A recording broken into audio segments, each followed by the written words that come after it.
এবার আসমা তার জামাইকে দিয়ে সেই বিষের তরকারিটি মনিকে খাওয়াবে আগামী পর্বে। বিস্তারিত জানতে সম্পূর্ণ ভিডিওটি দেখতে থাকুন। আসসালামু আলাইকুম প্রিয় দর্শক, সবার কি অবস্থা? হাজির হয়ে গেলাম দীপ্ত টিভির নিবেদিত মাসুবির জন্য নাটকের 1078তম পর্বে। কী সব ঘটতে চলছে তার অগ্রিম খবর নিয়ে। এই পর্বটিকেও মিস করবে না, কারণ এই পর্বে আপনারা দেখতে পারবেন এবার আসমা ফাইনালি তার জামাইকে দিয়ে যে বিষের তরকারিটি আসমা রান্না করবে সেই বিষের তরকারিটি মনিকে খাওয়াবে।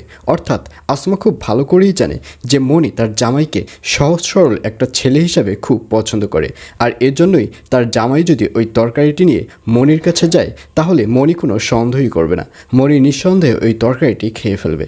আর এর জন্যই আসমাকে এই প্ল্যান করতে দেখা যাবে।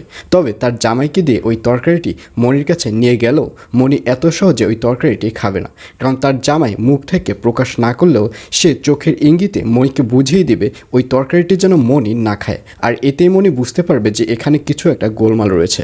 আর অন্যদিকে আয়ানকে দেখা যাবে সে আবারও বুসরার বিরুদ্ধে সাফাতকে লেলিয়ে দেবে। সাফাত যখন অফিসে আসবে তখন আয়ান বলবে, একজন বাবার বয়সী লোককে এভাবে কেউ অপমান করে? আর এই কথা শুনে সাফাত বলবে, বাবার বয়সীটা আবার কে? তখন আয়ান বলবে, আসলে আপনিই তো হচ্ছেন বাবার বয়সী। কেন, আপনি তো আমার সাথে মাঝে মাঝে গল্প করতেন যে আপনি আমার বাবার সাথে পর্যন্ত কাজ করেছেন, এবং আপনি তো মাঝে মাঝে আমাকে ইয়ং ম্যান বলেও ডাকেন। তো আপনি তো আমার বাবার বয়সী, তাকে এইভাবে কেউ ছেলের সামনে অপমান করতে পারে? এটা কিছুতেই মেনে নেওয়া যায় না, অবশ্যই এর কোনো একটা প্রতিবাদ করতেই হবে। আর এই কথা শুনে সাফাত বলবে, জি আপনি যেটা বলেছেন একদম ঠিক কথা বলেছেন, আমি এত সহজে বুসরাকে ছেড়ে দেব না, এর নিশ্চয়ই একটা প্রতিবাদ আমি করেই ছাড়বো। এসব বলতে দেখা যাবে সাফাতকে। আর অন্যদিকে দিলার বেগমকে দেখা যাবে তার প্ল্যান এবার সাকসেস হতে চলছে। অর্থাৎ দিলার বেগম চেয়েছিল যে রুনাকে বদ্ধ একটা ঘরের মধ্যে আটকে রাখবে, এবং ওই ঘরে যদি 7 থেকে 8 দিন আটকে রাখতে পারে তাহলে এমনিতেই রুনা একটা পাগল পাগল ভাব হয়ে যাবে, এবং এক পর্যায়ে রুনাকে পাগলাগারদে ঢুকাতে সুবিধা হবে। আর এর জন্যই দিলারকে দেখা যাবে সে দাদাভাইকে নিয়ে প্রজেক্ট করতে থাকবে।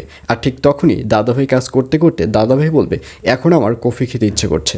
তখন দিলার বেগম বলবে, ওই যে কফির মগটা দেখছেন, ওতে পানি ঢেলে কফি মনে করে খেয়ে নিন। আর এই কথা শুনে দাদাভাই রেগে যাবে। দাদাভাই বলবে, এটা আপনি কোনো কথা বললেন? আমি যদি পানি খাই কফির কাপে তাহলে তো সেটা পানির স্বাদই লাগবে, সেটা তো কফির স্বাদ লাগবে না। এভাবে বললে আমি আপনার সাথে কাজ করব না। এইসব বলতে দেখা যাবে দাদাভাইকে। আর এছাড়াও থাকবে আরও আশ্চর্য সকল ঘটনা। সুতরাং সবাইকে মাসুবির জন্য নাটকের আগামী পর্ব দেখার আমন্ত্রণ রইল।